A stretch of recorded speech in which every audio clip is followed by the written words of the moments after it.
verses 32 hanggang verse 43.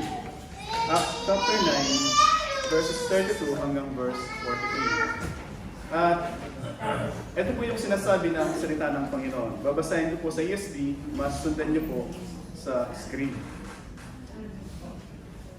Acts chapter 9, verse 32 hanggang verse 43.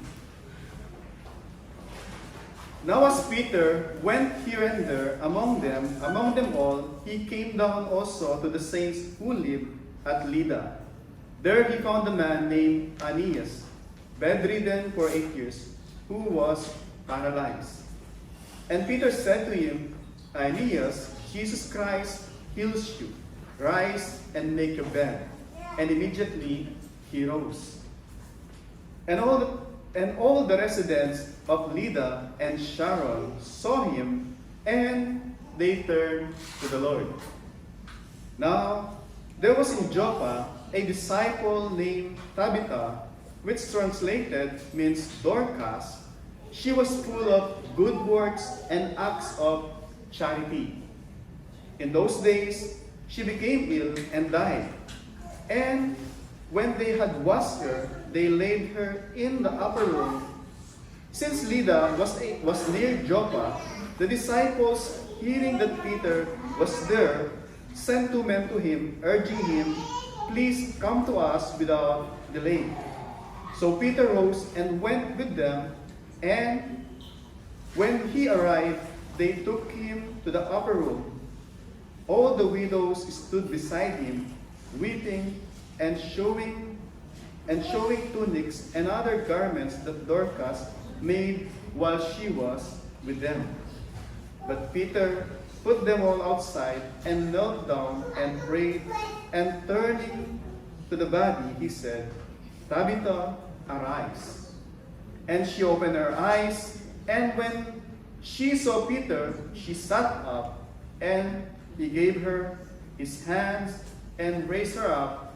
Then, calling the saints and widows, he presented her alive. Verse 42, It became known throughout all Joppa, and many believed in the Lord. And he stayed in Joppa for many days with one Simon, a tanner. Ito po ang buhay na salita ng ating buhay na Diyos para sa mga anak ng Diyos. Let us come to the Lord once again in prayer po. Ama naming Diyos, kung paano ginamit mo ang iyong lingkod na si Pedro, at even, Panginoon, yung mga mga disciples, Panginoon, na kasama niya, na matapat na ginawa, kung ano man yung kanilang makakaya sa tulong ng iyong Banal na Espiritu. Lord, tulungan mo rin po kami, Panginoon, sa hapong ito, sa pagpapahayag ng iyong mga salita. Faithfully na gawin namin ito ayon sa kaloob na pinagkakagay mo sa amin, Panginoon. At even, Lord, we're praying na ang ibang Espiritu ang siyang kumilos sa puso ng bawat isa. At makita namin, Panginoon, ang mensahe mo para sa amin sa hapon ito. At the end, Lord, maluwalhati, madakila ang iyong pangalan. At nawa, Panginoon, ito ang mangyari sa amin sa hapong ito para sa kabutihan naming lahat, Panginoon. Lord, ito po ang panalangin sa tulong at gabay ng iyong Banal na Espiritu sa tanging pangalan ng aming Panginoong Jesus. Amen. Amen. Una po, babalikan natin sa Matthew chapter 28, verse 18 hanggang 20, yung Panginoong Jesus, bago siya umakyat sa langit, dun sa ascension, binigyan niya ng mandate, command, yung kanyang mga alagad. It's not a suggestion. Hindi siya binibigyan ng suggestion, because it is a command. Sabi niya sa kanila, let me read yung sa Matthew chapter 28, para makita natin yung connection nito. Matthew chapter 28, simula dun sa verse 18. Ito po yung sabi ng Panginoong Jesus. And Jesus came and said to them, All authority in heaven and on earth has been given to me. Sabi ng Panginoon, lahat ng kapangyarihan sa langit, sa lupa, at even sa ilalim ng lupa ay pinagkaloob na sa akin. ayon sa kapangyarihan iyon, binigay niya yung kanyang instruction o mandate dun sa church. At ito yung kanyang sinabi. And Jesus came and said to them, o sa verse 19, Go therefore and make disciples of all nations. Make disciples of all nations. And then sabi niya, baptizing them in the name of the Father and of the Son and of the Holy Spirit. At hindi po doon natapos. Sabi niya, teaching them to observe all that I have commanded you, and behold, I am with you always to the end of age. Yung command na binigay ng Panginoong Hesus is predicated doon sa sinabi niya, lahat ng kapangyarihan in heaven and on earth ay pinagkaloob na sa akin. And so, I'm telling you, sabi niya, go and make disciples, baptizing them in the name of Father, Son, Holy Spirit, and teaching them to observe all that I have commanded you. Teaching them, sabi niya, teaching them to observe. Yung word observe, hindi pagmasdan, but to practice lahat ng itinuro ko sa inyo. And then, same doon sa ascension, pagdating sa Acts chapter 1 verse 8, ito naman po sinasabi sa Acts chapter 1 verse 8. Para may connect na natin sa asling pasahe sa hapong ito. Sabi niya sa Acts 1:8, itong account na to ay ascension din. Sabi niya, but you will receive, una, yung usapan nun is, Lord, is it the time that you will establish the kingdom of Israel? Sabi ng kanyang mga alagad.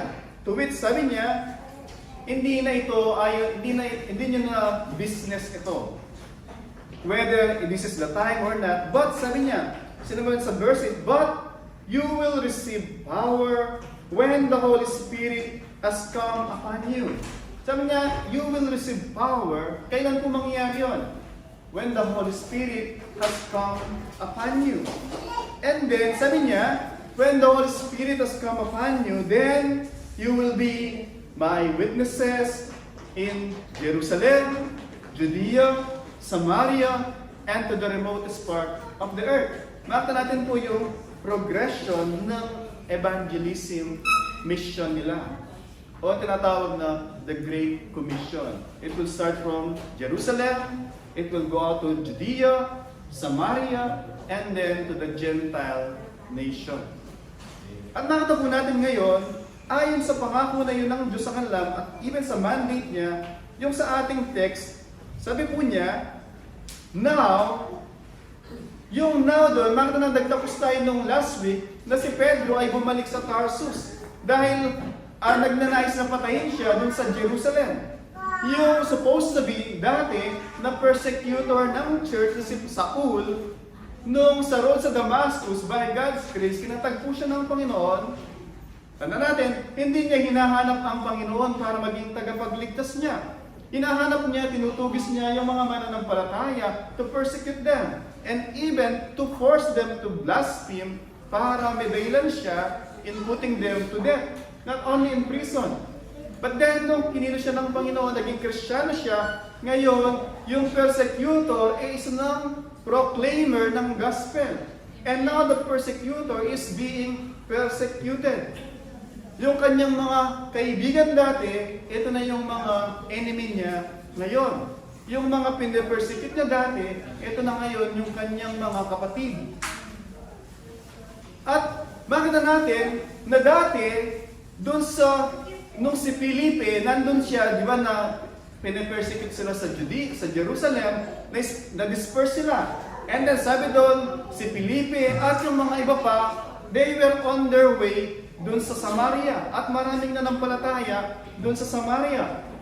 At sabi doon, nung marami nang nanampalataya sa Samaria, pinadala si Pedro at saka si John to confirm yung nangyayari sa Samaria. Bakit? Kailangan yung confirmation na yon because that time, yung mga Hudyo na usually nandun sa Jerusalem, they look at sa mga Samaritan as second-class citizen. So bilang mga second-class citizen, Sila din ba ay magiging second class Christian na sila ngayon ay mga Kristiyano na rin? Yung bang nasa Jerusalem ay mga first class Christian, yung mga nandun sa Samaria, ito ba ay mga second class Christian? And so pinadala si Pedro to confirm that what they receive is the same kung ano yung nangyari sa Jerusalem. So now, in Christ, in the body of Christ, the church, it composed of both Jews, pure-blooded Jews, at even mga mixed blood na mga Hudyo at saka ng mga galing sa ibang lahi. At even now, later on, nakita natin yung participation ng mga Gentile, ibig sabihin, completely hindi mga Hudyo doon sa body of Christ because God has a plan from the beginning to put a new man in Christ. That in Christ, lahat tayo ay mga tinawag ng mga Kristiyano. Wala nang Hudyo, wala nang mga Hentil, wala nang mga Romano. We are all Christian if you are in Christ. So nakita po natin dito, yung si Pedro nandun sila, doon sa Samaria. And on the same time, habang si Pedro nagmi-minister doon sa Samaria, si Saul naman, nadagdag siya doon sa mga manggagawa ng Panginoon. Nakita po natin dito, noong si Pedro ay abalang-abala, kasama si John, doon sa Samaria, at ibang mga alagad sa Damascus, si Pablo ay nadagdag siya doon sa pagpapahayag ng mabuting balita. At nung nangyari yon, hindi sinabi ni Pedro, ngayon meron na tayong Apostle Paul na main missionary. So pwede na akong bumalik sa Jerusalem and magbabantay na lang ako doon sa simbahan doon at mag-relax na lang ako. Hindi po yung sinasabi doon sa verse 32 ng Acts chapter 9. Ano po sabi sa Acts chapter 9 verse 32? Sabi po doon, now, as Peter went here and there. Ano po yung went here and there? Tanda natin, galing siyang Samaria. Diba? To confirm yung nangyayari doon na ito ay gawa ng Diyos. Empowered by the Holy Spirit. And at the same time, habang pabalik siya doon sa Jerusalem, he went here and there proclaiming yung gospel. Ano po yung point ko po dito mga kapatid? Makita natin dito, sabi niya, now as Peter went here and there among them all, he came down also to the saints who lived at Lydda. Kung pipicture niyo po, ganito yung Israel. Doon sa taas, nandun yung Samaria. Sa baba, yung Jerusalem. So, dito sila nagsimula. Sa baba, doon sa Judea, sa Jerusalem. And then, umakyat siya papuntang Samaria. Pero, dito sa gilid dito, sa kalagitnaan, nandun yung Lydda. So, yung Lydda, galing siya dun sa taas, pababa siya, pabalik na supposed to be ng Jerusalem, pero hindi siya nagbiyahe lang directly papuntang Jerusalem. On his way, dun sa Jerusalem, he was mindful at he was also intentional to visit yung mga lugar na hindi lamang sabi doon, visiting also the saints who live at Lydda. But he went there, here and there, sabi doon. Ano po yung point doon? Every opportunity na the Lord will open door for the proclamation ng gospel, si Pedro ay he took yung advantage po noon para may pahayag yung mabuting balita. Inline pa rin po yun dun sa Matthew chapter 20 na binasa natin kanina, verse 20. At even yung sa Acts chapter 1 verse 8, that you will receive power when the Holy Spirit has come upon you, and then you will be my witnesses in Jerusalem, Judea, Samaria, and the remotest part of the earth. Si Pedro, being aware of that mission, from Samaria, babalik siya ng Jerusalem, mindful siya that on his journey, on his way, pwedeng may makasalamuha siya na mga wala pang relasyon sa Panginoon, kinakailangan niyang maipahayag yung mabuting balita. And at the same time, nandun yung aim din niya na perhaps he could serve dun sa mga mananampalataya na to strengthen them. para yung kanilang pananampalataya ay lalo pang mag-alab, maging kabahagi din sila doon sa mission na dinesign ng Diyos that they too maging witness sila doon sa mga surrounding area nila para i-proclaim yung kanilang natanggap na mabuting balita ng kaligtasan. Gusto mo makita natin dito, mga kapatid, yung title ng ating mensahe is makita natin doon, and many believe in the Lord. Sabi po yun dun sa verse 42. And then dun sa verse 35, sabi din po doon, and they turn to the Lord. Dalawang account na miracle na ginawa ang Panginoon. Yung sa verse 32 hanggang verse 35, yung miracle na si Aeneas, for 8 years he was bedridden. 8 years, nandun lang siya doon sa kanyang higaan, he was impotent. Wala siyang kakayahan. And then yung pangalawang himala, doon sa verse 36 hanggang 43, si Tabitha o si Dorcas, patay naman. Lahat ng account na to, dalawang account, mayroong pinagaling na paralitiko, mayroon namang patay na nabinuhay, but yung purpose that at the end, sabi doon, they turn to the Lord. And then verse 41, many also believe in the Lord. Yung account na to, from the start, gusto ko pong i-point out sa atin, it is not for the purpose ng kagalingan ni Aeneas. Hindi rin for the purpose ng kagalingan ni Dorcas. Hindi rin for the sake ni Pedro na makita nila na siya ay may kapasidad na magpagaling. But ultimately, yung hangarin, yung message po nito ay para ipakita ng Diyos that God is in business in bringing many souls. As yung testimonyo ni Pedro, accompanied by God with miracles and wonders, makita nila that only God can do such wonders through His people, just like Peter and just like you and me. So gusto ko makita natin doon, it's not about the miracle. It's not about Peter. It's about Christ fulfilling yung kanyang promise that He will use them in the faithful proclamation of the gospel. So meron po tayong 3 point sa mensahe ito. Gusto makita natin dito, serve as Jesus served. And then pangalawa, love as Jesus loved. And finally, leaving the result to the Lord. Serve as Jesus served, love as Jesus loved, and leaving the result to the Lord. So tingnan po natin, sabi ko po kanina, si Pedro, now, sabi doon, Peter went here and there among them all. Sino po ba yung itinerant preacher na ginagaya ni Pedro? Ang ating Panginoon, from village to village, town to town, siya ay naglalakad, pinapangaral yung mabuting balita. And many days, nandun siya doon sa Mount Olives. Wala siyang after na mag-preach and then pupunta sa kanyang tahanan. Wala po siyang ganon. And usually, hinahaw siya dun sa kila Pedro, kila Lazarus. But most often, nandun siya either sa wilderness o nandun siya dun sa kabundukan. Ganun po yung buhay ng Panginoon Jesus for 3 years. At si Pedro, makita natin dito, si Pedro, he went here and there, sabi mo nga, being aware that God might open doors for him to witness and to preach the gospel on his way from Samaria to Jerusalem. Makita po natin dito yung pina-follow niya, yung pattern na pinakita sa kanya ng Panginoong Jesus mismo. He's serving as his master demonstrated with him. Serving how Jesus served. Makita po natin dito na siya ay laging available.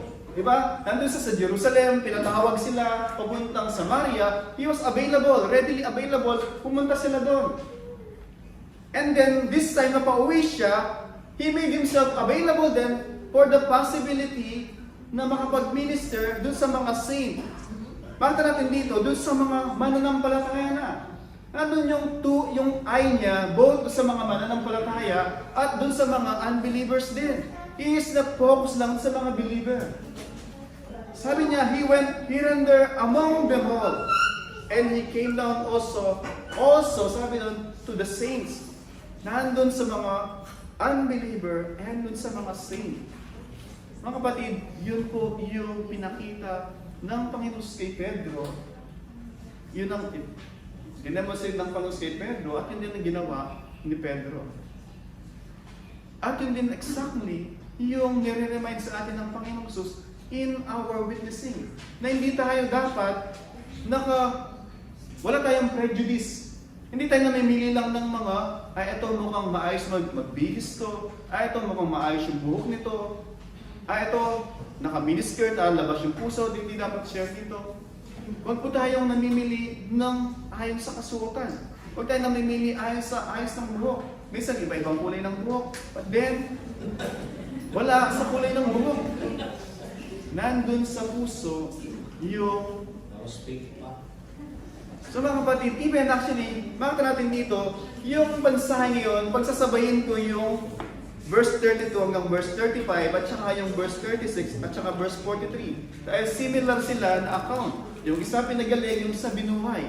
Makita natin dito, si Pedro din, so sabi dun sa verse 32, si Pedro, on his way to Jerusalem, nandun yung eye niya, na merong opportunity to strengthen yung mga believer, yung mga saint, and opportunity to witness dun sa mga hindi pa mananampalataya. Availability niya. Makita natin doon.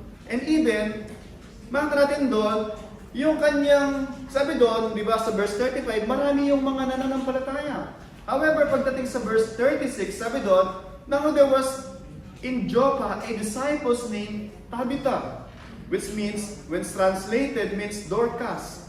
Yung Tabitha, sa Aramaic po yun. Yun namang Dorcas, yun ay name niya doon sa Greek.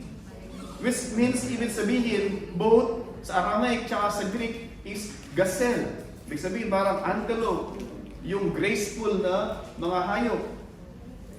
And then sabi doon, she was full of good works and acts of charity. Imagine nyo, may isang mananampalataya being described. Sabi doon, she was full of good works and acts of charity. The Holy Spirit, imagine nyo, sa dulo ng buhay natin, meron kang lapida. Ba? Sabi doon, Dorcas, a man o a woman full of good works and of charity. Ba?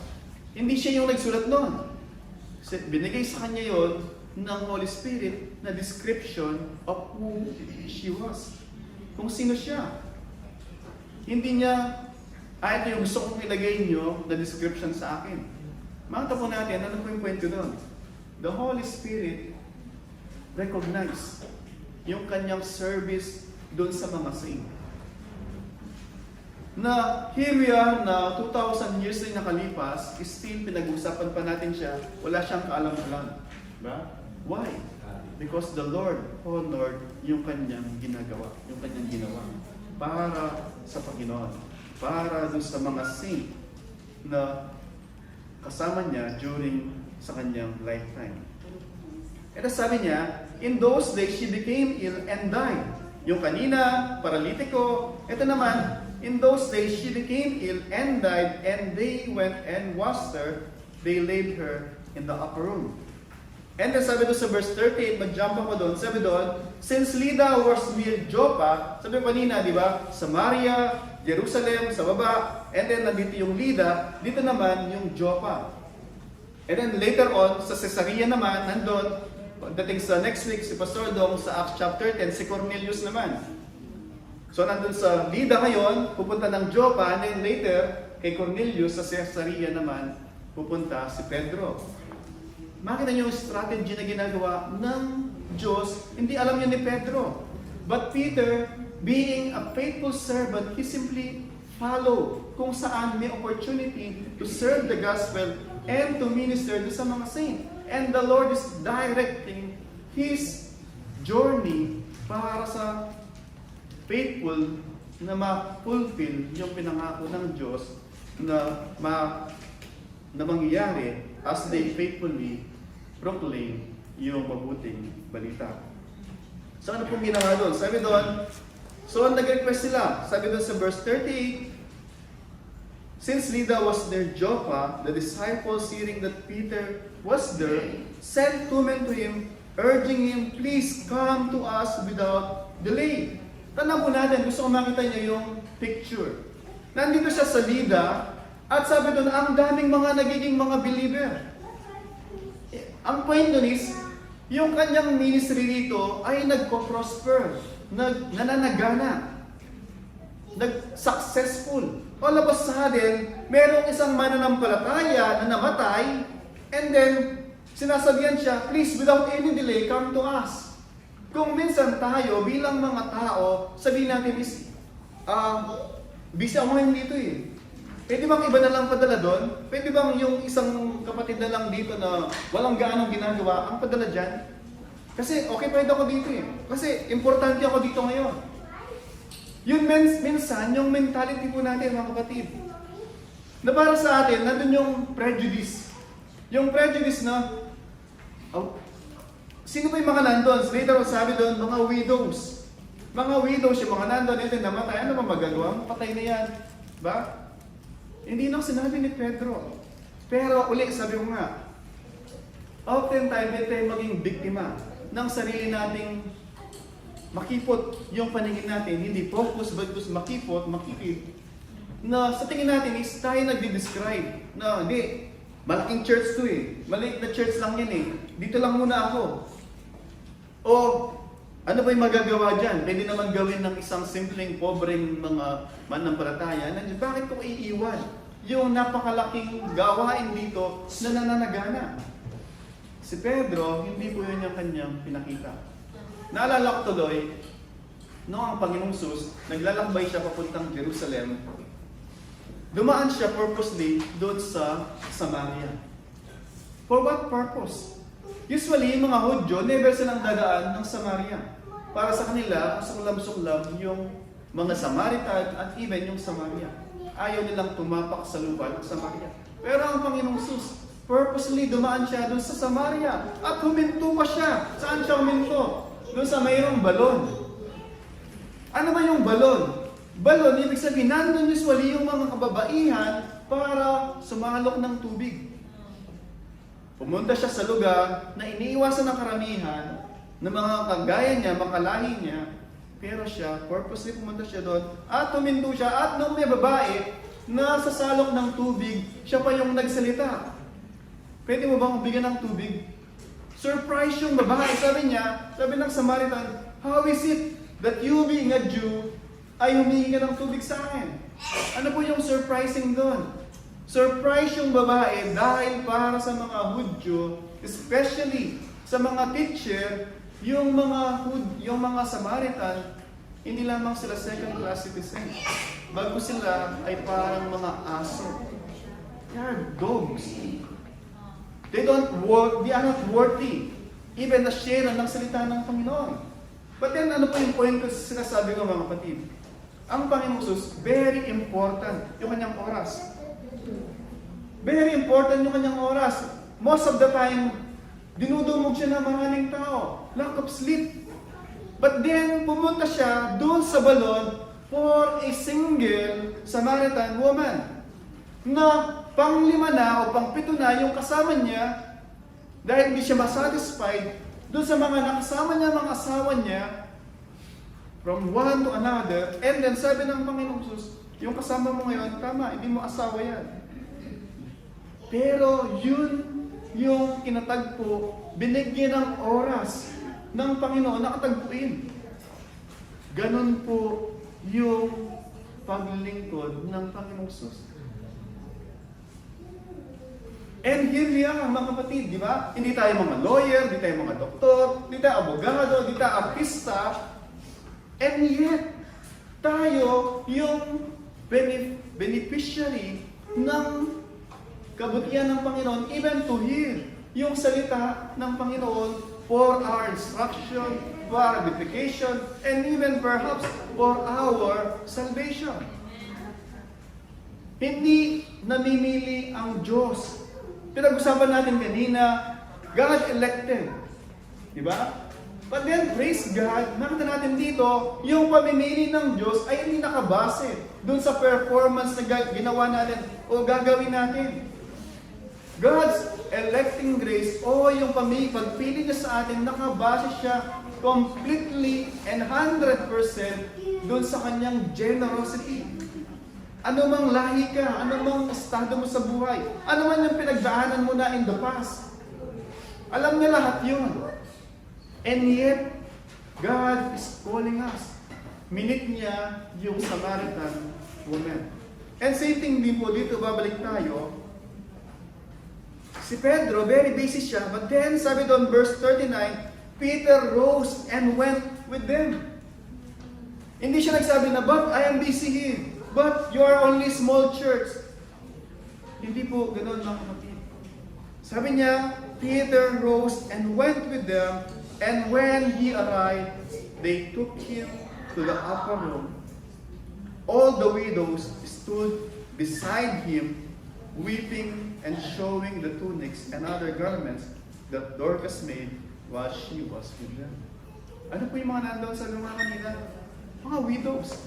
Ano magagawa ng mga widows? Ha? Widows, ito yung mga usually dependent sila doon sa tulong ng iba. Then Peter, just like how his master demonstrated sa kanya, pinakita niya na meron siyang time. Available siya para sa kanila. Available po ang Panginoong Jesus lagi sa atin mga kapatid. Available siya sa atin. Ngayon, tayo po ba available sa Kanya? Sad minsan, di ba? Very sad sa akin minsan.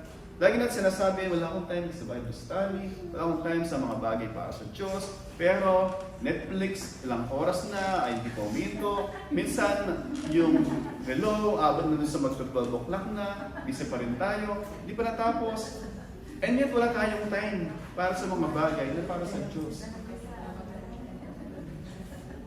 And sometimes, minsan, bakit hindi ka magpagtrabaho sa umaga, naantok ka, naghihigab ka lagi, nasa trabaho ka na. Why? Because yung instead na nagpapahinga ka ng gabi para faithfully kinabukasan makapagtrabaho ka ng maayos, is hindi mo ginagawa yung binibigyan yung katawan mo ng proper rest para kinabukasan makapagtrabaho ka para sa Panginoon ng maayos. Yan po minsan yung failure natin bilang mga nagtatrabaho. Hindi natin ma-manage rightly yung priority natin. But si Pedro, always available. Why? Because he's serving just how his master served. He served yung mga tao. Available po siya lagi. Mga kapatid, sabi ko nga kanina, we have to be intentional in our effort to reach out yung mga wala pa sa Panginoon. We have to be intentional. Hindi sila lalapit sa atin na parang mga ibon na maglagay ka ng pagkain. We have to go to them. Saan po yung pupunta sa kanila. At even, hindi lamang sa mga hindi pa mananampalataya. Even sa mga mananampalataya na. We have to be intentional din. Minsan may mga Kristiyano na matampuhin. Si pastor, hindi naman ang mini-message niya eh.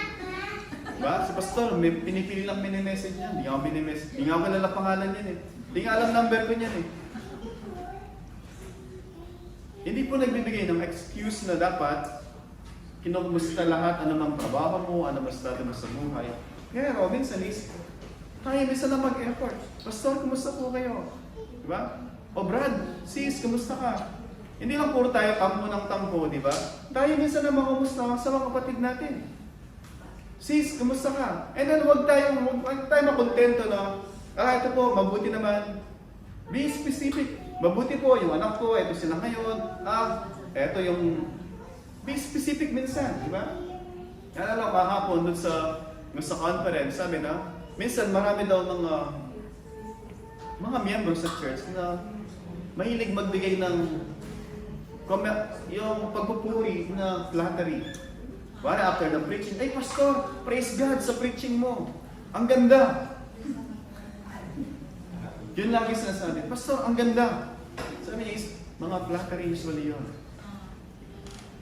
Yung helpful is, kung gusto tayo magbigay ng compliment o encouragement sa pastor o sa nag-exhort, example, mga Bible study, devotion, prayer meeting. Sabi niya, sis, ang ganda ng ilustrasyon mo kanina na si Martha, ganito, tapos sa kabila ng siya ay abalado sa kusina, and yet, ito sabi ng Panginoon sa kanya, something specific na you can apply sa buhay mo. Hindi laging, Pastor, ang ganda ng preaching. Pero wala namang application sa buhay kasi very general. Diba? Point ko po mga kapatid, hindi tayo lalago sa ganun. Hindi tayo lalago doon sa ganun lang po. Babalik ako ulit. Even sa ating mga buhay, we have to be intentional. Yung asawa mo, lagi kang inaaway, lagi kang may problema. Huwag mong hintayin na siya yung mangumusta sa'yo sa umaga. Ikaw, unahin mo siya. Good morning, mahal. Love you so much. Pray na maging maayos siya maghapon mo. Magugulat yung asawa mo. Magtataka siya. Ano ba nagbago sa asawa ko? Bakit ganito to? Magulat siya. Hindi nag-I love yung asawa niyo. Magulat kayo. Mag-I love you sa inyo. And then, imagine niyo, pag uwi niyo ng Pilipinas, diba? Yung asawa niyo na dati, problema niyo, puro nasa barkada, puro inom, nasa sabungan. Nakita niyo na excited sa inyo. Bakit? Kasi excited siya na may nagbago sa inyo. Huwag niyong hintayin lagi na sila yung mauna. Minsan di sila mauna. Tayo ang mag-initiate. Tayo yung mag-initiate na gumawa. Gawin natin sila. Sabi sa Confucianism, huwag mong gawin sa kapwa mo yung ayaw mong gawin sa iyo. Tama po? Huwag mong gawin sa iba yung ayaw mong gawin sa iyo. Tama naman yun. Pero yun yung Confucianism.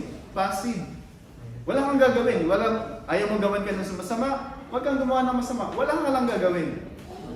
Pero yung Kristyanismo, active, proactive siya. Gawin mo sa kapwa mo yung gusto mong gawin nila sa iyo. Ibig sabihin, may gagawin ka. Gusto mong gawin ka nila ng ganyan, gawin mo sila ng ganito.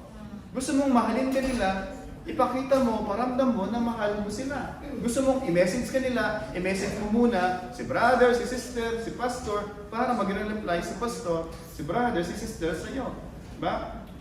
Para hindi tayo tampo-tampo lagi ng si sister, lagi lamang si Sister Chari yung message, diba? So mga kapatid, uli, we have to be intentional po. Minsan may mga ganito po, even sa church.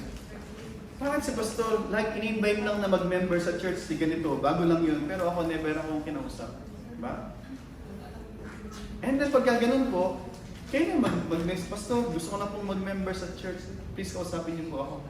Diba? I guarantee you, si Pastor Dongay, gano'n siya ka-busy sa Abu Dhabi, kakausapin po niya kayo kagad. At tatawagan din po niya kami, nila Pastor Joseph, para kausapin po nila kayo, namin kayo. Point ko is, be proactive. Huwag lang tayo lagi nagtatampo o lagi naghihintay. Diba? Naalala niyo yung illustration ko si Juan Tamad, lagi naghihintay.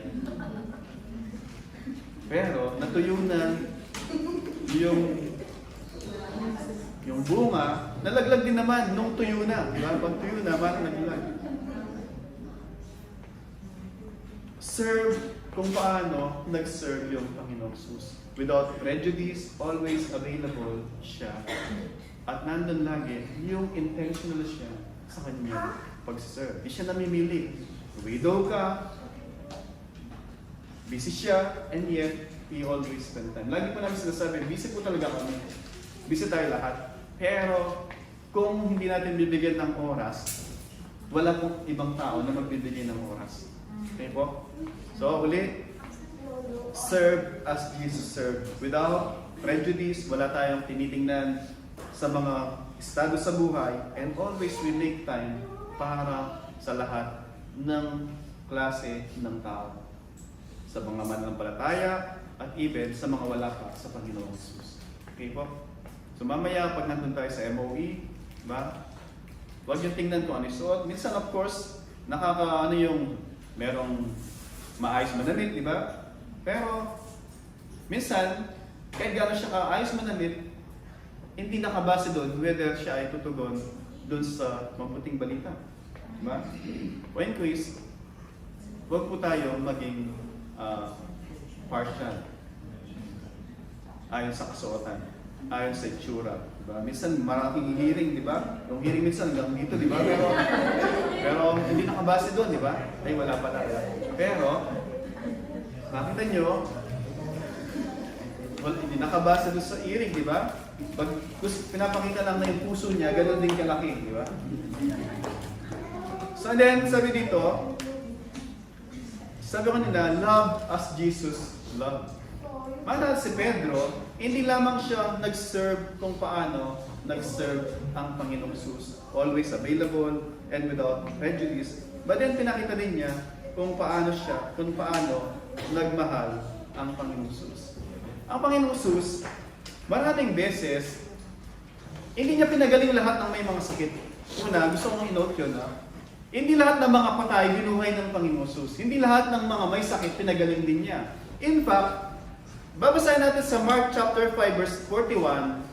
Mark chapter 5 verse 41, ang Panginoong Jesus namamayagpag din yung kanyang ministeryo. Lagi siyang dinudumog ng maraming tao. And then minsan, ang Panginoong Jesus, madalas pala, siya ay madaling araw, gabi na siya babalik kasi mananalangin siya doon sa lugar na walang ganong tao. And then kahit sa umaga, una siyang aalis para manalangin. At sa Mark chapter 5 verse 41, sabi doon, hinahanap siya ng mga alagad. Bakit? Sabi ng mga alagad, Panginoon, sandamakmak na yung mga tao naghihintay sa iyo. At sabi ng Panginoon, tara, punta na tayo sa ibang village. Kasi kailangan ko na ipahaya yung mabuting balita doon. Ano pa yung point doon? Yung gawain. Dito dami ng tao, point is, na-share ko na sa yung mabuting balita sa mga tao niya. Kinakailangan natin pumunta sa ibang lugar din para may pahayag yung mabuting balita. Eh sabi niya doon, si Pedro, sabi niya, nung nandun si Aeneas na bedridden for 8 years, sabi niya, and Peter said to him, Aeneas, Jesus heals you, rise and make your bed. And immediately, he rose. Uli, sabi ko kanina mga kapatid, just to be clear, hindi po ito patungkol dun sa paggaling ni Aeneas.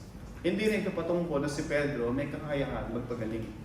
Bagkus ito, yung pinaka-mensahe niya, that the Lord is in the business in bringing many souls to Himself for His glory at for the building up of the body of Christ, yung church. Matahan dito mga kapatid, ang ating Panginoong Jesus, lagi, maraming mga pinagaling siya na lumapit sa Kanya, at meron din naman na hindi lumapit sa Kanya, nakita niya doon sa templo, na bulag, from birth, tigaling niya. Ito po, makita natin dito, si Aeneas, hindi niya hinahanap si Pedro. Pero sabi doon, there found a man, Aeneas, bedridden. Paano niya nasumpungan si Aeneas? Sabi doon, si Pedro, here and there, ay nagpupunta siya. At sa kanyang pagpunta paroon, papunta dito, nasumpungan niya si Aeneas. Hindi natin alam, di sinabi whether siya ay mananampalataya o hindi. One thing lang ang sinabi sa kanya, yung name niya ay binanggit. It means, later on, people can verify yung nangyari na to. Binigay mismo yung name. At even kung ilang taon siya, paralitiko. Para kung gusto mong i-verify later on, madali na ma-verify na ito ay tunay ngang nangyari for the edification ng church. Na ito ay nangyari. At later on nga, sabi dito is, maraming nanampalataya because of what happened kay Aeneas. Samahan po natin dito, ang Panginoong Jesus, lagi may panahon siya, hindi lamang dun sa mga magaling at mga naghahanap sa Kanya, even nandun yung Kanyang affection dun sa mga tao na never na naghahanap sa Kanya. Si Saul, hindi siya hinahanap, di ba? Si Saul, papuntang Damascus, hindi hinahanap ang Panginoong Jesus.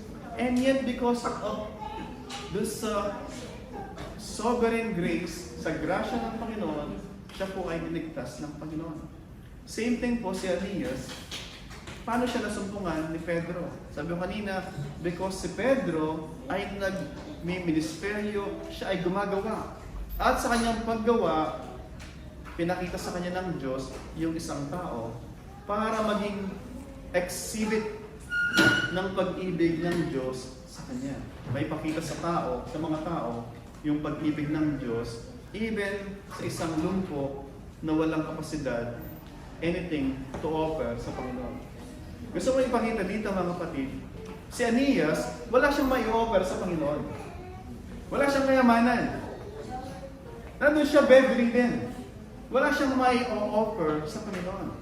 And yet, si Pedro, dinala siya ng Diyos doon sa way ni Pedro for a purpose na maging exhibit siya ng pag-ibig ng Diyos, that God is in the business of making people whole, buo. Sa Bible, pag ginamit yung and she was made whole, ibig sabihin siya ay muling nabuo. Ibig sabihin dati, siya ay broken. At yun yung pag-ibig ng Diyos na pinapakita sa atin that without Christ, we are all broken. At because of what Christ can do para sa atin, si Kristo, siya lamang yung makakabuo sa atin. Yung tao na to, bedridden, impotent for 8 years. And because kinatagpo siya ng Diyos, through His servant Peter, he was made whole. Hindi lamang dahil sa nakalakad na siya. Tandaan po natin, during their time, pag ikaw ay bulag, pag ikaw ay paralitiko, ito ay kiniklaim nila. Conclusion nila that you are under the judgment of God. Na ikaw ay pinuporsahan ng Diyos. Imagine niyo yung torture sa puso mo, living every day, gigising ka, pinaporsahan na naman ako ng Diyos, lahat ng to ay parusa ng Diyos. Tandaan niyo, merong yugto, yung isinilang na bulag sa templo, sabi ng mga alagad, Panginoon, bakit po bulag ito? Sino may kasalanan? Siya o yung magulang niya? Sabi ng Panginoon, wala. Bulag siya for the purpose na ma-display yung kapangyarihan ng Diyos sa kanyang buhay. Hindi po lahat ng kapansanan, hindi lahat ng karamdaman directly dahil sa ginawa natin ito kaya tayo bulag. O ginawa ito ng magulang natin kaya tayo bulag. For this purpose is exactly the same dun sa nangyari, dun sa bulag na pinagaling ng Panginoong Jesus, dun sa Book of John. Na ito ay para i-demonstrate ulit yung pag-ibig ng Diyos dun sa tao na walang kakayahan, na walang mai-o-offer sa Diyos. Na pinakita yung pag-ibig ng Diyos, hindi dahil sa ito ay, Panginoon, ito yung alay ko sa iyo. Sabi ng Panginoon, sige, dahil sa ikaw ay faithful at ito yung nagkakalog mo sa akin, ikaw ay faithful na nagbibigay, gagawin ko ito sa iyo. Hindi po. Absolutely, wala po siyang mai-offer. All He can offer ay yung kanyang impotency. Yung wala siyang kakayahan. Pero, pinakita ng Diyos, wala man siyang mai-offer sa Panginoon, siya ay pinakita ng Diyos yung pag-ibig ng Diyos sa Kanya. Exactly din po, yun, makita natin dito, si Dorcas naman, sabi doon, si Tabitha po, so patay na siya. At nandun na siya, nakahimlay doon sa upper room. Hindi natin alam, hindi sinabi, bakit nandun siya sa upper room. Usually, yung custom nila, pag isang tao namatay, immediately, siya ibabalot ng linen kasi hindi siya nag-aambalsamo. So, babalot ng linen and then ililibing na kagad usually sa mga yungib o sa mga cave. Kagaya ng ginawa sa Panginoong Jesus. Pero sa kanya, hindi natin alam, bakit siya nilinis and then nilagay siya sa upper room. Pero sinasabi, somehow, nagbibigay ng light yung, dahil alam nila, sabi doon, nandun lang si Pedro, nandun lang sa Lida. At nag-send sila ng delegate na sabi doon, please madali ka, pumunta ka sa amin. Perhaps meron silang thinking o paniniwala o even yung kanilang trust that Jesus have done that. Tandaan po natin mga kapatid, until this time, Wala bang alagad na bumuhay ng mga patay? Tanging bumuhay ng mga patay ay ang Panginoong Jesus. Up to now, doon sa New Testament, wala pang alagad na bumuhay ng patay. Pero, perhaps, sabi ko nga kanina, Peter being the spokesman ng mga alagad, Peter being so close sa Panginoong Jesus, perhaps, as the Lord has promised dun sa Acts 1:8, you will receive power. Then you will be my witnesses. Perhaps nandun yung kanilang paniniwala that Christ, their Lord, still live dun sa kanyang mga alagad. At kung ano man yung kayang gawin ng Panginoon Jesus, still the Lord can do that through His people na nandun. Perhaps yun po ay isa sa paliwanag bakit hindi nilibing kaagad si Tabitha o si Dorcas. So ano po nangyari? Ato po natin dito, sabi ko nga, si Peter, nandun yung mga widows. Ano po yung pinapakita doon? Si Tabitha o si Dorcas, pinapakita na siya ay laging tumutulong sa mga widows. Ginagawa niya ng mga tunics o yung mga kasuotan na panglabas, especially pag taglamig. Kanta natin, si Dorcas, ginagawa niya yun out of her love sa kanila ng mga widows na walang ibang maasahan. Nakita niyo yung ginagawa niya, nakita niyo yung malasakit niya, nakita niyo yung kanyang effort, nakita niyo yung kanyang initiative, na siya mismo nag-initiate intentional na ginagawa niya yung mga bagay na to demonstrate yung kanyang pag-ibig sa kanila. Yun po yung ginawa ni Tabitha. Minsan po mga kapatid, nandun tayo kila Pastor Dong, ang say natin kumakain, di ba? Pero hindi nyo alam, yung mga nakatira doon, Biyernes ng gabi, pag pupunta po kayo ng Biyernes ng gabi sa kanila, alas 10, gising pa po sila, nagluluto pa, nagpe-prepare pa para ng almusal kinabukasan. Hindi natin minsan alam yun. Diba? Alam lang natin pagdating doon, merong pansit, merong peanut butter, o may mga nakahanda na. Pero hindi nyo alam, behind the scene, sabi mo nga, merong pastor na 8:30 na makakawin ng bahay dahil galing ng Abu Dhabi, mamamalengkit siya ng kanyang asawa, galing Armenia yung asawa, nag-enjoy sa Armenia, diba? Wala mang tulog, and then, kaagad maghihiwanan ng mga, yung isa galing pang Ras Al Khaimah, pero lahat yun, ginagawa nila, bakit po? Because of their love. Mahal po nila tayo mga kapatid. Dahil ginagawa nila yon sa kanilang pag-ibig sa Panginoon. Yung pag-ibig nila sa Panginoon, pinapakita nila sa pag-ibig nila doon sa visible body ni Christ. Tayo yun. At nawa, yung same na pinakita ng Panginoong Jesus sa pamamagitan ni Dorcas at Tabitha, ay ma-challenge din po tayo. Ma-encourage tayo to show the same love sa mga tao sa paligid natin. Pero narinig one time, especially nung ating retreat, diba? Pero mga kapatid, na as in, walang-wala talaga. Pero tinawagan, sis, church ka. Walang mamasahe. Bigyan kitang 30. Sabi ko nung nakaraan, diba? 30, ano magagawa ng 30? Pero sa tao na yon, yung 30 is everything. Diba? Para sa atin na 30, wala lang sa atin bariya, diba? Pero sa isang tao na kailangan, it's everything na kailangan niya para sa time na yon. Ang laki maitutulong mo. Ano po point ko mga kapatid? Minsan inisip natin, hindi, mahirap lang ako eh. Ganito lang kasahod ko. Pero di natin alam, minsan minamalit natin kung anong pwedeng gawin ng Diyos doon sa 30, doon sa cup of tea, na makita, maramdaman ng isang tao yung pag-ibig natin. Naalala ko nung si Pablo, nangangalak siya ng tulong para sa church sa Jerusalem, sabi ng mga Macedonian, nag-beg sila. Pinakiusapan si Pablo na, please, wag mo kaming adlangan na mag-participate sa pagbibigay para sa mga tulong sa mga mananampalataya sa Jerusalem. Nagmakaawa sila na sila man, wag silang hadlangan na magbigay ng tulong doon sa mga mananampalataya sa Jerusalem. Pero sabi doon, on their deep poverty. They gave beyond doon sa kanilang makakaya. Ano po yung point ko doon, mga kapatid? It's not about giving.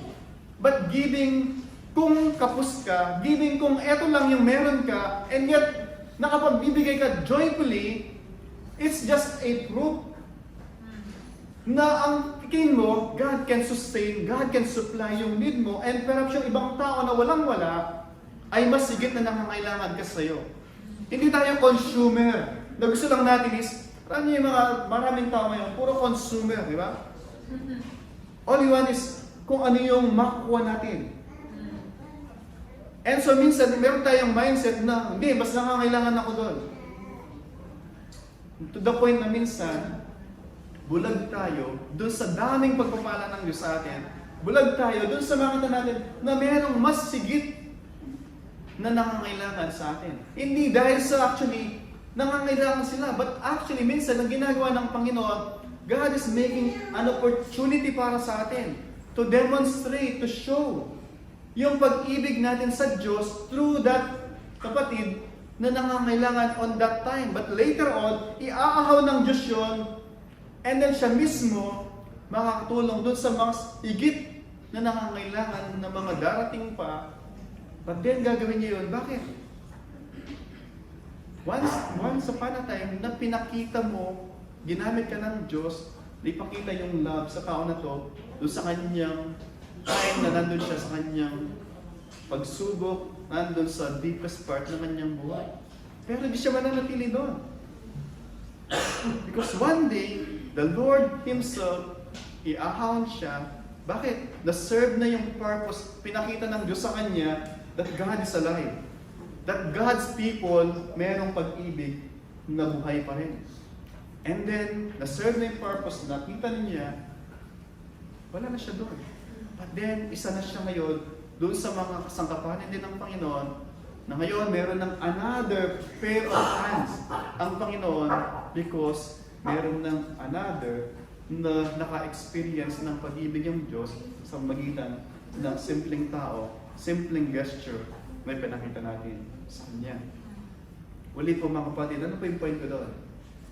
Tanggalin po natin yung excuses natin na ganito lang kasi sahod ko eh. Ano may tutulong nun? Sabi ko nga, minsan yung maliit natin, napakalaking tulong doon sa isang tao, walang-wala talaga. Naranasan ko nung bago pa kami nagpakasal sa third year, nakatira kami sa Satwa, kasama yung mga kapatid ko. Dahil kinuha ko sila sabay-sabay, visit visa. To the point na yung mga dating barya ko, nakalat-kalat lang.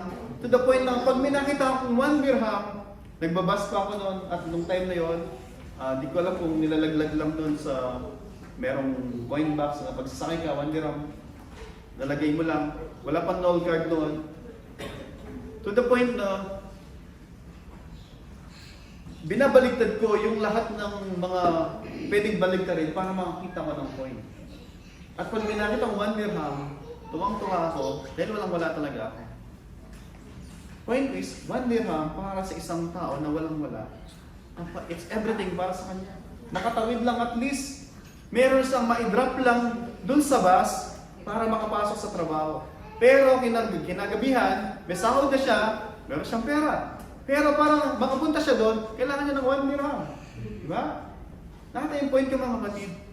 1 dirham is everything para sa kanya for that half day. Pero after noon, nakapasok na sa trabaho, may sahod na siya, then yung 1 dirham, wala na yun sa kanya. Pero kung ikaw, ginamit ng Panginoon, walang-wala ako dito eh, pero meron lang akong 5 dirhams. Diba? Without your knowledge, yung tao na yun, tatanawin niya, na napakalaking utang na loob, na nagpakita ka ng good na gesture sa kanya, one day, hindi man ikaw, ibang tao, magiging recipient ng pagbabalik ng kagandahang loob ng tao na yon doon sa mga tao na yun na ma-encounter din niya. But then point ko, tayo, naging instrument tayo. Hindi man sa atin babalik. I pray na hindi sa atin ibalik. Hindi tayo abot sa to the point na mangangailangan tayo. But then, pag mayroong ibang tao na kailangan, hindi man nila kilala kung paano ginawa natin sila mabuti, sila man, they can express, they can demonstrate the same love na ipinakita ng Panginoon Jesus sa kanila. I pray na makita po natin yung mga kapatid. Huwag maging excuse sa atin, ha? Napadala ko na kasi lahat eh. Diba? Huwag po natin papadala lahat. Magtitira po tayo ng para meron tayong pamasahin.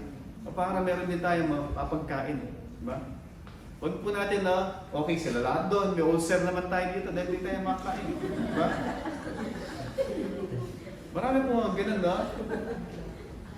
Pinapadala lahat to the point na natitira. Nakakalungkot pag meron akong narinig na, Pastor, pinadala ko lahat, natira lang sa akin 100. 100 then 1 month. 1 month nung gagamitin, 100. Hindi ko alam kung saan makakating yun.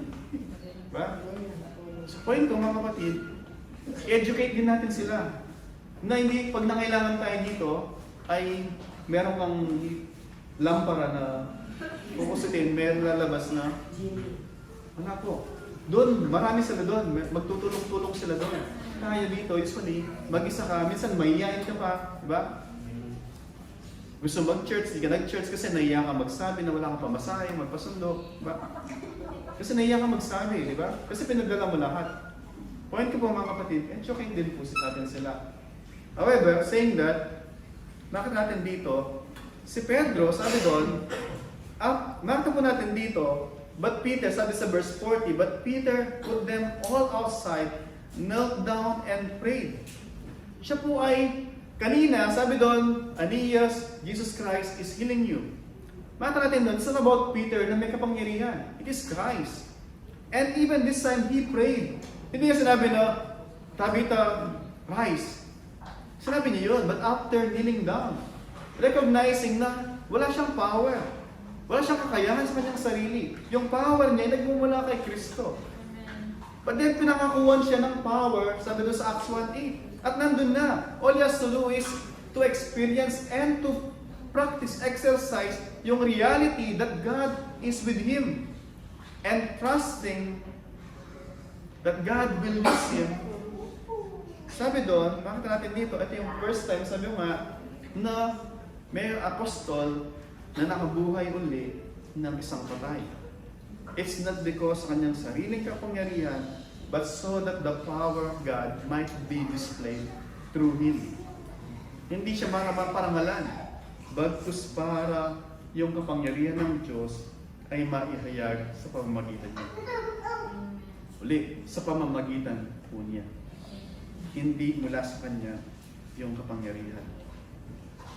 And then bakit po na dito, sabi ko kanina, nakita natin kung paano si Pedro naglingkod without any partiality, without prejudice, always available, demonstrating yung pag-ibig ng Diyos na walang tinatangi. At even makita natin doon, it's not because sa ano yung may offer natin sa Diyos. Si Aeneas wala siya may offer, si Dorcas patay na, yes may nagawa siya, but then she's dead now. But then makita natin dito, sabi ko kanina, yung demonstration ng pag-ibig ng Diyos doon sa whether ikaw ay walang-wala at even doon sa isang Kristiyano na nag-serve faithfully sa Panginoon. Point ko is, wala ka man mai-offer sa Panginoon, nandun yung panawagan ng Diyos na nasa nandun yung kanyang pag-ibig, always available sa atin. Kung Kristiyano ka, gaya ng pinakita kay Dorcas, always available yung pag-ibig ng Diyos sa atin. At yun din ang pinakita ni Pedro sa kanila. Sa kabila ng puro widows nandun, busy siya sa namamayagpag yung kanyang ministry, iniwan po niya yun para ipakita yung kanyang pag-ibig kung paano dinemonstrate sa kanya sample ng Panginoon. Sabi doon, immediately pumunta po siya. And then sa kanyang pag-fulfill ng matapat doon sa kanyang magagawa as he was energized by the Holy Spirit, leaving yung result sa Panginoon. So makita natin dito, serving just like how his master served, serving as Jesus Christ served, loving as Christ loved, and then makita natin dito, after natin ginawa, yung part natin doon sa pinapagawa ng Diyos, to be a witness sa ating pananalita, sa ating pamuhay, makita natin dito yung result. Sabi dito, nung gumaling sa Aeneas, sabi sa verse 35, and all the residents of Lydda and Sharon. Yung Sharon, hindi po ito si Shawi.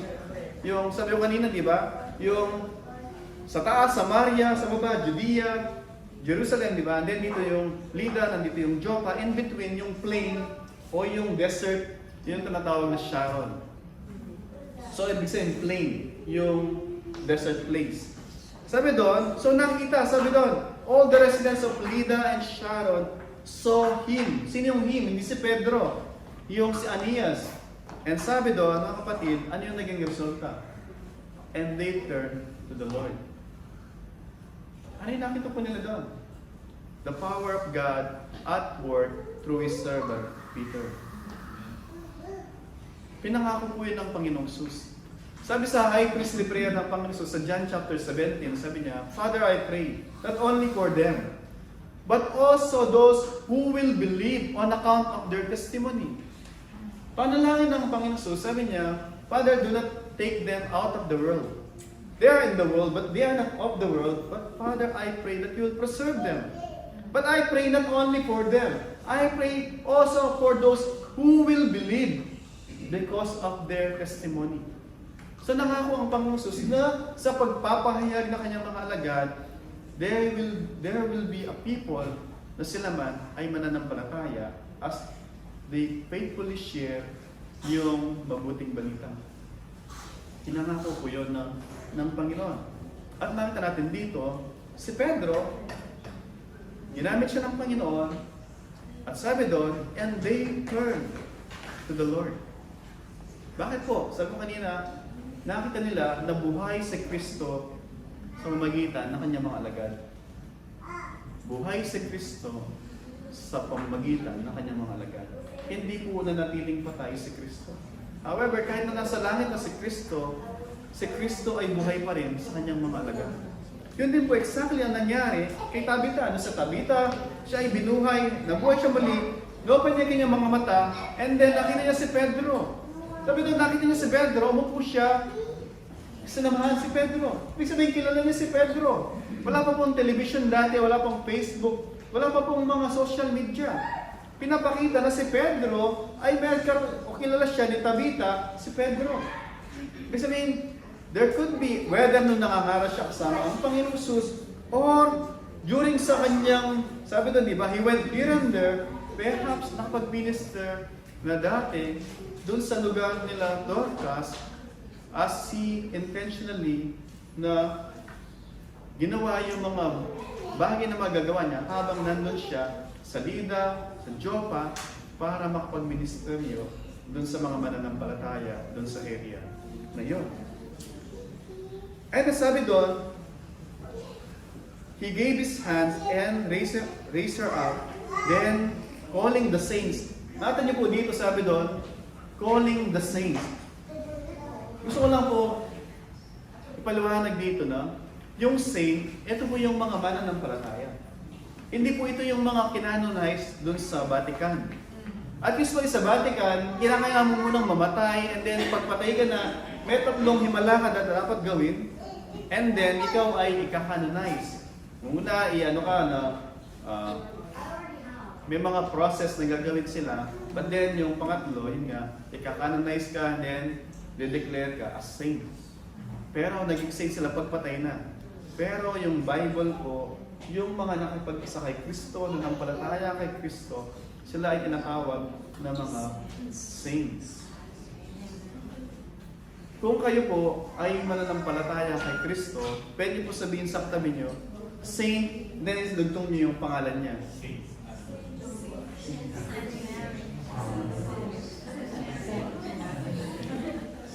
At yun po yung totoo.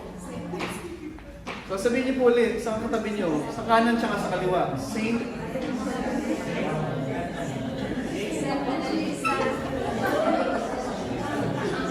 Okay po? At, okay, di ba? So praise God, so mga saint. So ang mga saint po kayo, mga saint tayo. But then we have to act like one. Okay po? Tayo ay santo, let us act as saint. Okay po? Hindi Saint-anas, di ba? Act like saint. Di ba? And sabi po doon, verse 42, and it became known to all Joppa, and many believed in the Lord. Ano po ulit makita doon?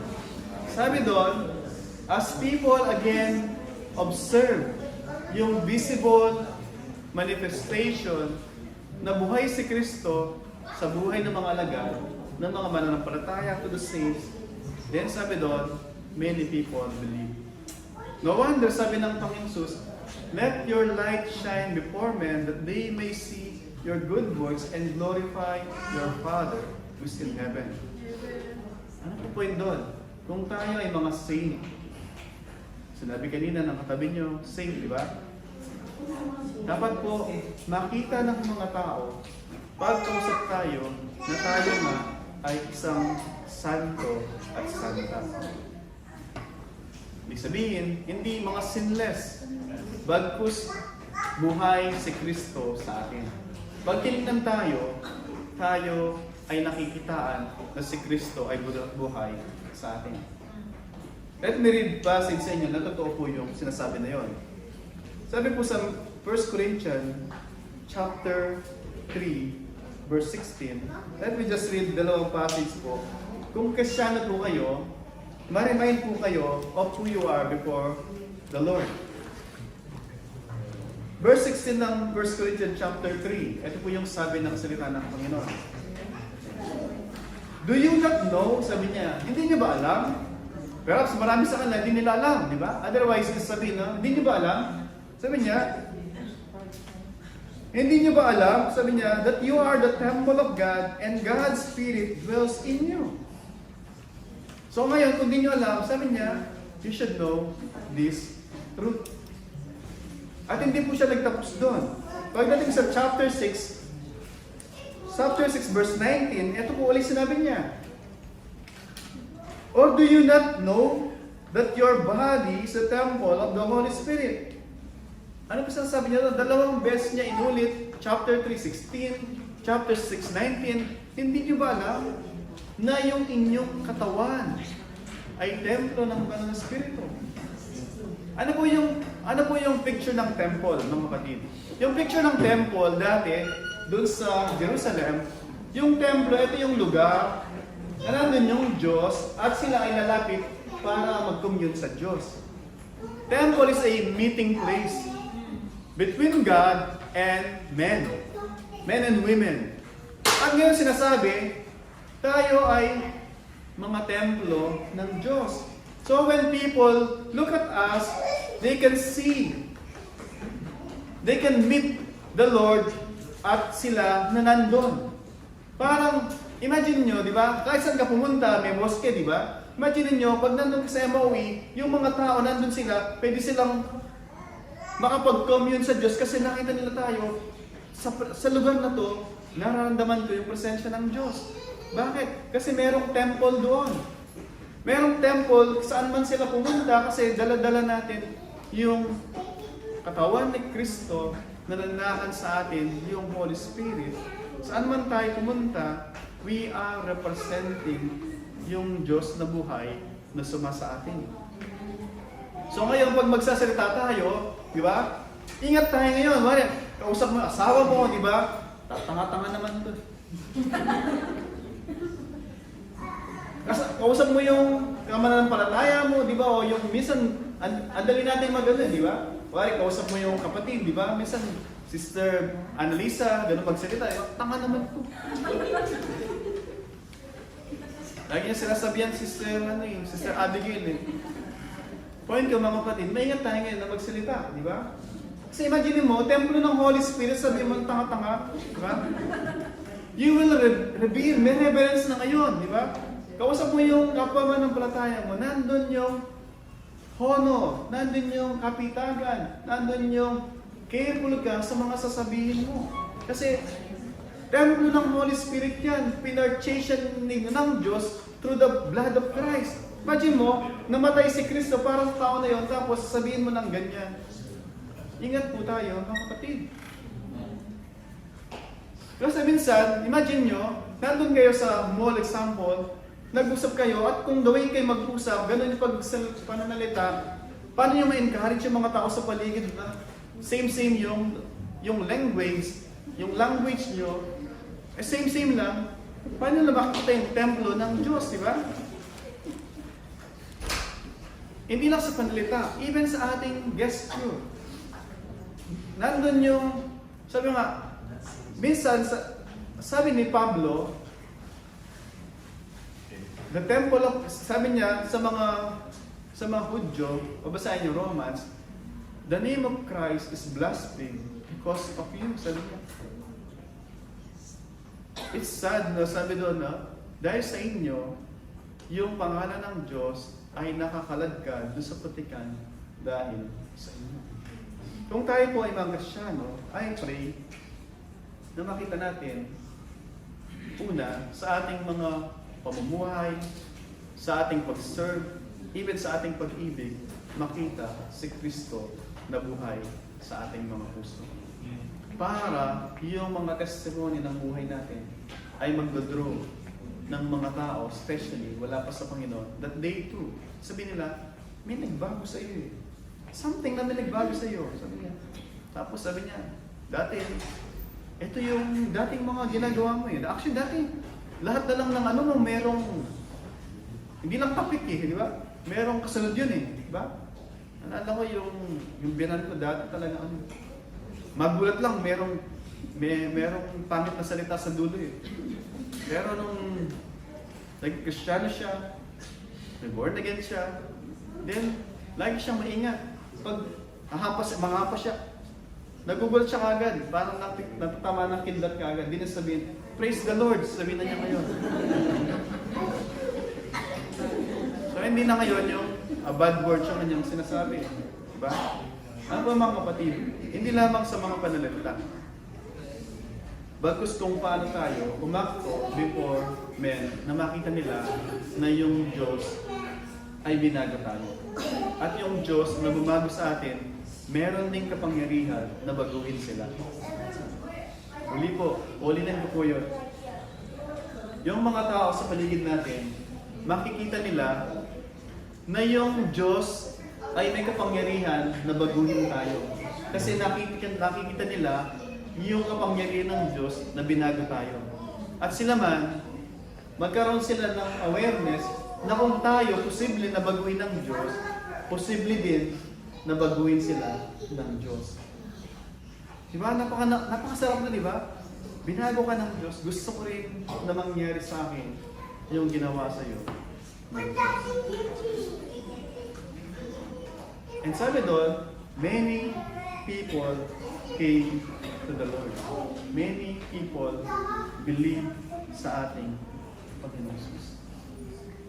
Nakita po nila yung kapangyarihan ng Panginoon. Uli, ating pagtatapos, yung dalawang himala na to ay hindi para sa kagalingan ng ni Anias at doon sa muling pagkabuhay ni Dorcas. At hindi din para may pakita na si Pedro ay makapangyarihan. Bagkus, at the end, sa lahat ng yun, para yung mga tao around them makita that Jesus is alive and that Jesus is committed doon sa kanyang ipinangako that through them, many will come to faith as they faithfully embodied yung gospel na buhay sa kanilang mga pananalita at sa kanilang mga pamumuhay. Nawa po, the same na maging encouragement sa akin na buhay yung mabuting balita, buhay ang Diyos sa ating mga buhay para maraming tao ang makita nila, mamangha sila doon sa ginagawa ng Diyos at sila man, sabihin nila sa atin, saan ka nag-church? Saan ka nag-church? Sabihin nila. At tapos sabihin nila, bakit mo tinatanong saan ako nag-church? Diba? Kasi nakita ko na ang laki nagbago sa'yo. Ang laki nang nagbago sa'yo. Pero ngayon sabi niya, di ba? Talaga ngayon, ibang-iba ka na. Diba? Marami po mga kapatid na nakakatuwa, sabi nga, marami sa atin Of course, minsan hindi nyo makita sa inyong sarili yung mga ginawa ng Panginoon. Pero, pag inisip ko yung mga kapatid na ilan sa inyo, na nakita ko o alam ko, dahil mostly, 2 years ago, may mga sinusundo ako na sa maid six accommodation, pag bibili sila ng pake-paketing sigarilyo, at talagang hindi pa nauubos yung isa, bago pa itapon yung isa, sinindihan na yung kasunod. At maraming tao, namangha sila kung paano nangyari yun na nahinto nila. Sabi nila, paano mo nahinto yung paninigarilyo? Tapos nakakatuwa yung nasasabihin na hindi sa sariling kakayahan nila. Bagkus yung kanilang pangunawa na mahal sila ni Kristo at ayaw nilang madungisan yung Kristo na kanilang sinasabi na nagbago sa kanila. Nandun yung pakikipaglaban. May mga times siguro na nandun yung pagnanais na naglalaway ka. Pero, merong battle. Pero, by God's grace, di ba? Hanggang ngayon, alam ko din na nagsigarilyo, di ba? At maraming tao din na nagsabi na, Pastor, dati, ang hirap bitawan. Kasi, yun nga, ang hirap bitawan yung lagi nagpapahalaga sa'yo, di ba? Yung sasabihan ka na umaga pa lang, na kumain ka na, huwag mong papabayaan yung mo, sa sarili mo, di ba? Ang hirap kasi, yung asawa ko sa Pilipinas, walang ginawa kundi may pinumber na ba? Meron na ba? Wala pa ba sahod? Tapos, sino naman kasama mo kanina? Di ba? Ganda ng suot mo ganda ng bag mo Yung wala nang ginawa kundi inag ka, wala nang ginawa kundi magreklamo. Lahat ng ginagawa mo may puna. Pag maganda yung eyes mo, sabi niya may pinagpapagandaan ka. Pag hindi ka mukhang nagsuklay, mag-ayos ka naman. Di ba? Wala ka nang ginawang tama, di ba? And then, puro reklamo, and then wala pa sa sadin. May ibang lahi, ang daming damo dito sa dibdib. Tapos, di ba? Sabihin niya sa'yo, ang ganda-ganda mo, di ba? Na yung edad mo actually, sometimes 40 na, pero sabi niya, you're 21? Tapos, tuwang-tuwa ka, can I get your number? Tapos, sabi pa niya, merong free na car lift, di ba? And then, ikaw naman, sayang naman yung car lift, di ba? Kasi pinadala mo nga lahat kay Habibi mo, di ba? Tapos, meron pang libreng McDonald's, sabi niya.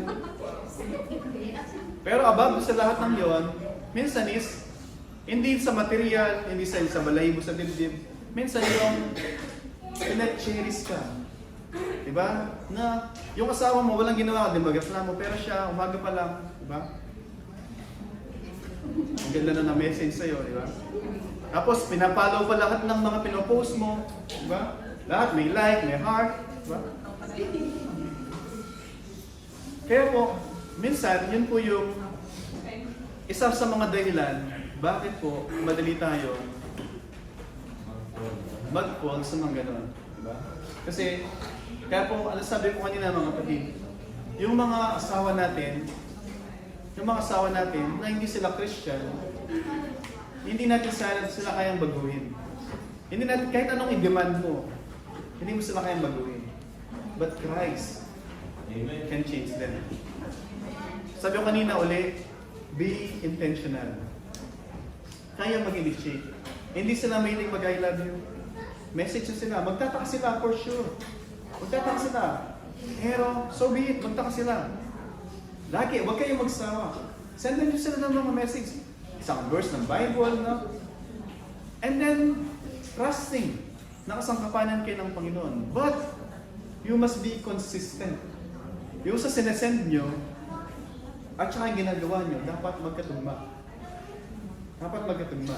Nag-send kayo ng Bible verse, dapat ipakita nyo na tugma yung ginagawa nyo. Hindi send kayo ng verse, pero nakita naman, di ba? May picture, pero meron sa shadow na meron pa nakita sa shadow, di ba? Pinakita mag-isa ka, pero nasa beach ka, pero meron sa shadow. Tapos, point is, hindi sila maniwala pagka ganun.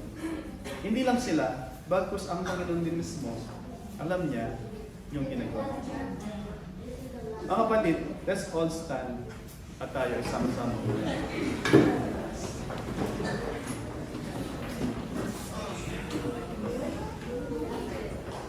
As we close in prayer po, I encourage you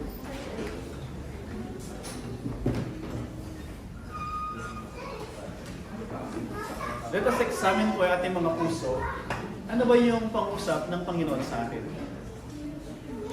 Kung tayo mga Kristiyano na, let us be encouraged to serve as the Lord Jesus Christ served. At His servant Peter served. Meron siyang time lagi. Wala siyang pinipili. At even, nandun lagi yung kanyang pagnanais na may pakita yung pag-ibig ng Panginoon Jesus sa mga tao na kanyang nakasalamuha. Kristiyano at hindi Kristiyano. At iniwan niya sa Panginoon yung resulta knowing na wala naman talaga siyang kapangyarihan sa kanyang sarili. But God is faithful. He can use yung kanyang testimonya, yung kanyang effort to bring many people sa Panginoon. Kawa, kung tayo Kristiyano, ma-exhort tayo to do the same, na maging faithful sa ating paglingkod at sa ating pag-witness para sa Panginoon. Kung naman tayo hindi pa po Kristiyano, I pray, makita natin ang Diyos ay faithful. Doon sa isang lumpo na walang maiaalay, at even doon sa isang patay, na yes, during her lifetime, faithful siya. God is both calling us to Himself. May maiaalay ka man, hindi ka man Kristiyano ngayon, God is calling us to Himself. Recognize and accept yung kanyang alok na kaligtasan at kanyang pag-ibig sa atin.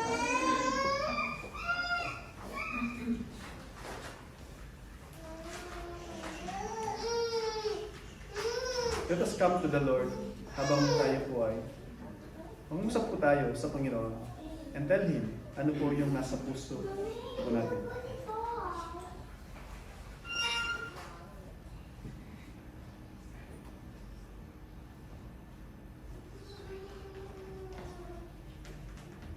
Lord, minsan pa, Panginoon, kami nagpapasalamat dahil ang aming mga buhay ay mga bukas na aklat sa iyong harapan. Lord, wala kaming may tatago sa inyong harapan. Lord, alam nyo lahat ng ginawa namin kagabi, kahapon, mga nakalipas na mga araw, even lahat ng mga record ng buhay namin. Lord, alam niyo po lahat. Subalit sa kabila ng aming mga pagkukulang, mga pagkakasala, here you are, Panginoon, calling us to yourself, calling us, Panginoon, to experience your love, your forgiveness, and your redemption, Panginoon, nang kami ay maibalik sa aming Panginoon, sa aming Diyos na nagmamahal sa amin at nagpadala sa aming Panginoong Jesus para kami ay maligtas. Lord, salamat, Panginoon. Salamat sa iyong pag-ibig. Salamat sa kabila na kami ay tumatalikod, lumalayo sa inyo. Lord, ginamit niyo yung araw na ito upang muli paalalahanin kami ng inyong dakilang pag-ibig sa amin. At kami, Panginoon, na mga kinilos na ninyo, kami mga Kristiyano, Lord, help us to be reminded dun sa past na ipinagkaloob sa amin, na maging witness, Panginoon. Maging witness kami sa mga tao, sa paligid namin, sa mga pamilya namin, at even sa aming mga workplace, Panginoon, ng yung mga ama namin, mga pamilya namin, perhaps asawa, mga anak, makita nila yung kapangyarihan mo, na may karoon kang kapangyarihan, na baguhin kami. At sila man, Panginoon, maghangad sila, Panginoon, mamangha sila, at hangarin din na baguhin din sila ng Diyos na nagbago sa amin. Lord, maraming salamat para sa kalulatian ng iyong pangalan, Panginoon. Ang lahat ng ito ay aming pinapanalangin na ikaw lamang ang maitaas at maparangalan sa lahat ng iyong niaampis, Panginoon. And now to Him who loved us, He gave His life for us to free us from our sins by His blood and made us a kingdom of priests to His God and Father. To Him be glory, dominion, forever and ever. Amen. Amen.